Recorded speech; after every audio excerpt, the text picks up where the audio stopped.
Thank you very much for listening to this week's talk on the Sedra of Pekudei, the last Sedra in the book of Shemos. And also, we will say, Chazak, Chazak, V'nis Chazek, be strong, and let us strengthen ourselves as we complete this book of Shemos. It is also Shabbos, Parshas Hachodesh, special reading for the Maftir and Haftorah that we say before Rosh Chodesh Nisan, which is coming, should be on towards all of us for the good, Haba Aleinu Latova, on Sunday.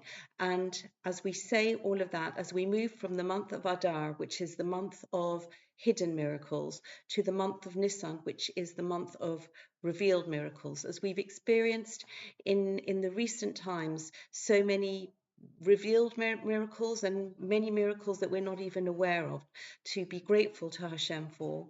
We redouble our efforts to pray for all of those still held in captivity in Gaza, that they should be released safely and speedily, and all of the soldiers as they undertake very dangerous missions again, as they are safe and successful in their work of protecting the people and the land of Israel. And as we look at this Sedra of Pekudei, which is one of those untranslatable words, meaning accounts, rendezvous, and certainly the beginning of the Sedra could be an appendix, a balance sheet at the end of a set of accounts.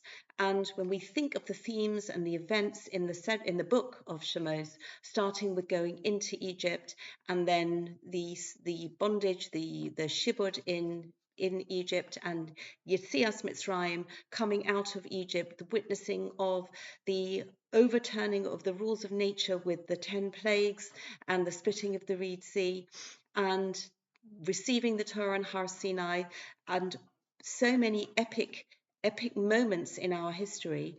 And you could feel that there's a slight anticlimax perhaps to end with a balance sheet, but as we look into the commentaries, and we can see that there is such depth, meaning, and relevance in all of these things.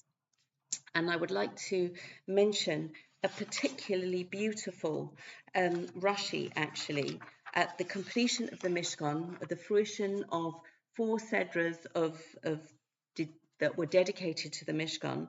Then we have chapter 39, verse 43. Vayar Moshe es kol hamalocha. This is the moment of completion. Moshe saw all the work. Vehine osu es kol Vehine osu osa kasher tzivo Hashem. And behold, they did it exactly as Hashem had commanded. Kain osu, so they did. Vayavorech osom Moshe, and Moshe blessed them. And really, this almost repetition of the words that we can just picture Moshe Rabbeinu looking at the culmination of all of the labor, of the love that had gone into this, and he sees the finished product and he's overwhelmed, and the fact that they had all done it exactly as per the instructions that Hashem has given. This is not something that we can ever take for granted, and it's repeated because it says Vehine osu osa, and behold, they did it. And then it said Kasher tzivo Hashem Kain osu, so they did. And I don't think this is a redundant repetition. This is a breathtaking miracle. And it's as if Moshe Rabbeinu himself is absorbing the enormity of this achievement that the Bnei Yisrael have accomplished, and Moshe blesses them. And I think that there's such touching beauty that lifts all of these these details of the precise accounting that when we don't think deeply enough, we perhaps might find a little tedious. But this moment is absolutely breathtaking. And Rashi's comments even more so when he says on Vayavorech Osom Moshe, and Moshe blessed them. Omar Lahem, he said to them, Yehi rotzon shetishre shechina b'masa yodechem. It should be the will that the divine presence should shine on the efforts of the labor of your hands. V'hi noam Hashem Elokeinu aleinu, and may the pleasantness of Hashem our God be upon us. And this is a pasuk from Tehillim, chapter 90, verse 17. And I think that this is really a defining moment, and although we'll move on from that, but just to pause and realize how magnificent it was.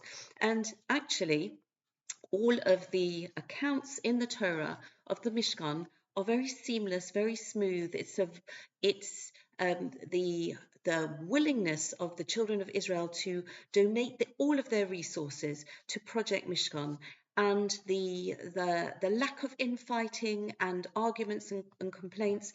The Torah paints this beautiful picture of how the Mishkan came to be constructed and set up.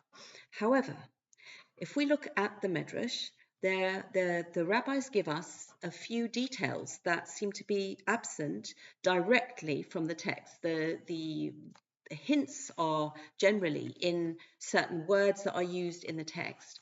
But for example, the very fact that we have this set of accounts came about because certain people amongst the Bnei Yisrael were a little bit suspicious that Moshe Rabbeinu perhaps had not used all of the amount of this very significant fundraiser for the purposes that were intended. They were doubting perhaps his integrity, and they came to him with this reservation.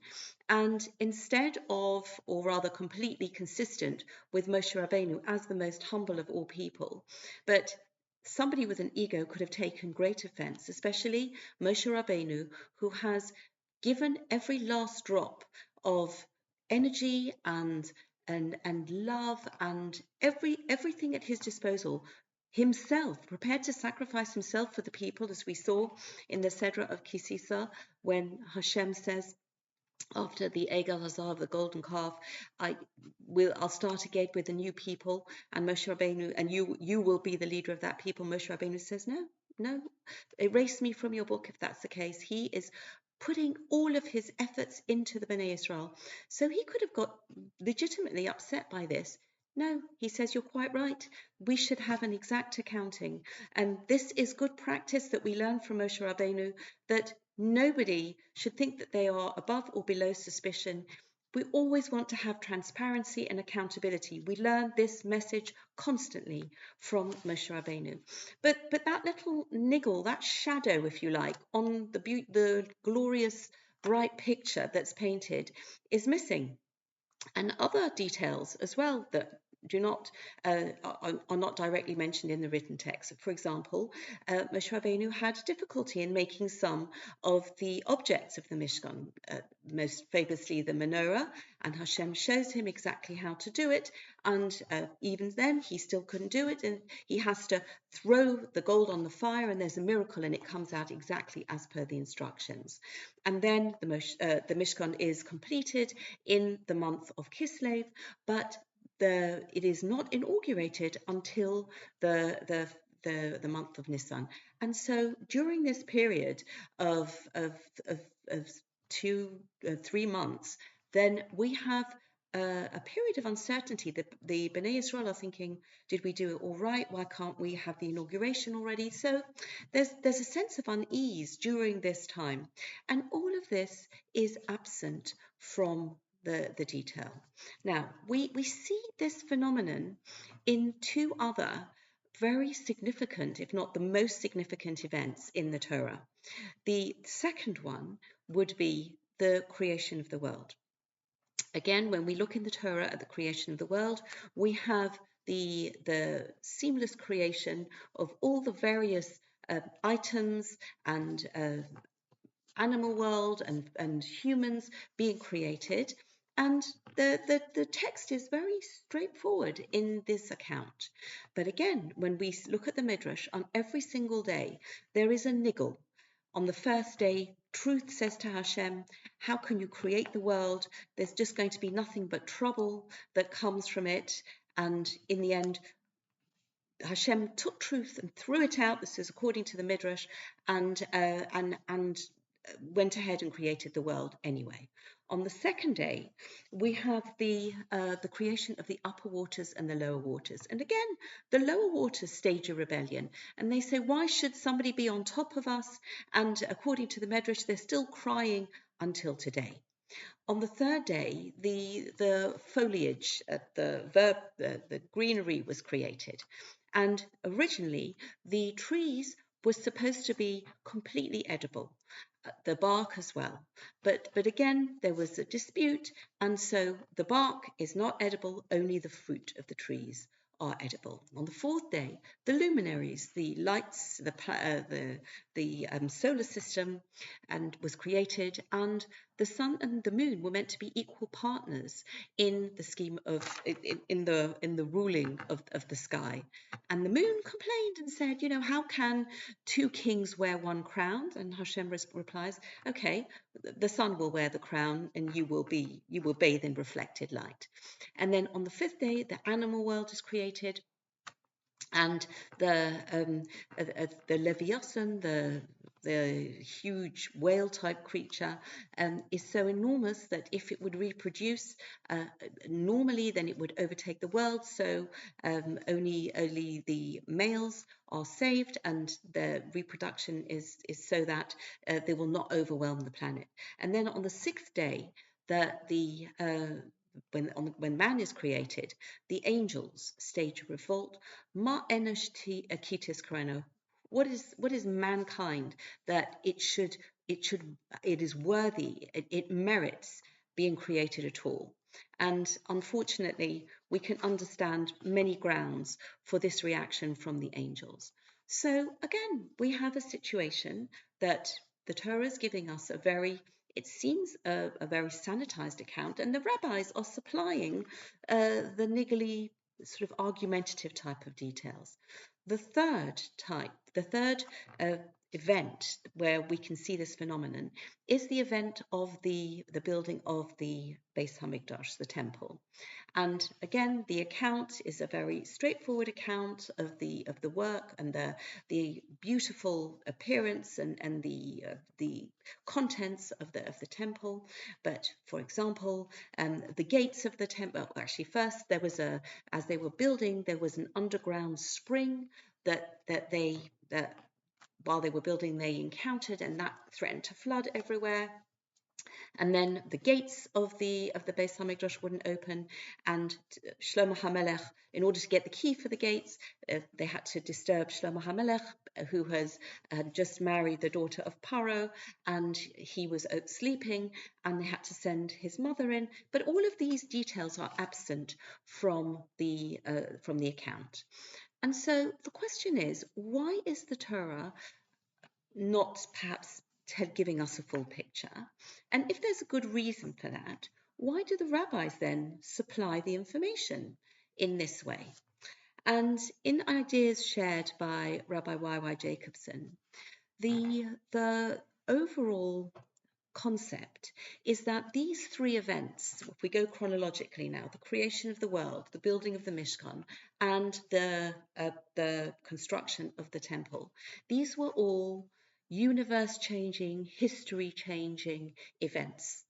And when we think about them, we need to consider the whole picture. We need to consider the creator of the world and the perfection of every single aspect of creation. And if we would start inserting in the written text of the Torah every single niggle, every single bad feeling that rose up from this account, then it would distract us from the real important focus of what's meant to be going on. And when we, again, with the account of the Mishkan, the overwhelming miracle of the Mishkan, that this nation of slaves, erstwhile slaves, really moments ago, are able to come together and create such a beautiful act of craftsmanship, following Hashem's instructions, trusting in Hashem, working together. That is the overall picture. And the sort of the niggles, the part of life that is a part of really human interaction, that if it would have a space in the written Torah, we would be distracted by it. And the Beit HaMikdash is the fixed version of the Mishkan, and the same thing applies. And the important thing for us to remember when we think of all of these things is that when we apply that lesson to our lives, we need to look at the overall picture. What is my aim? What is my direction? What is my focus? And along the way, there will be things, there will be challenges, events that we don't understand, hardships, genuine hardships. And the rabbis, because it's not part of the written Torah is what needs to be written down. The rabbis flesh out details. Nobody's covering anything up. This is part of human interaction. But we don't want it to define us. We don't want it to define our understanding of the creation of the world, the setting up of the Mishkan, and the building of the Beis Hamikdash. We want to have that clear, pure vision. And yes, we will have trials and tribulations, but we are going to focus on the the goal, on the essence, on what is Hashem wanting from us, rather than the things that go a little awry in the normal course of life. And I think that this is something that we can use, a way of thinking that we can use, especially at this time, but at all times of our life, to give us that clarity, to give us that sense of purpose and direction that, please God, we should merit to see the creator of the world reveal himself in all his glory as the temple is rebuilt. And in this way, the Mishkan will come into our lives again through the third Beit HaMikdash as we go towards the month of Nisan, the month of open miracles, and the month of Geula, redemption for everyone, for wherever they are. Thank you very much for listening. Wishing everyone Shabbat Shalom and Chodesh Tov.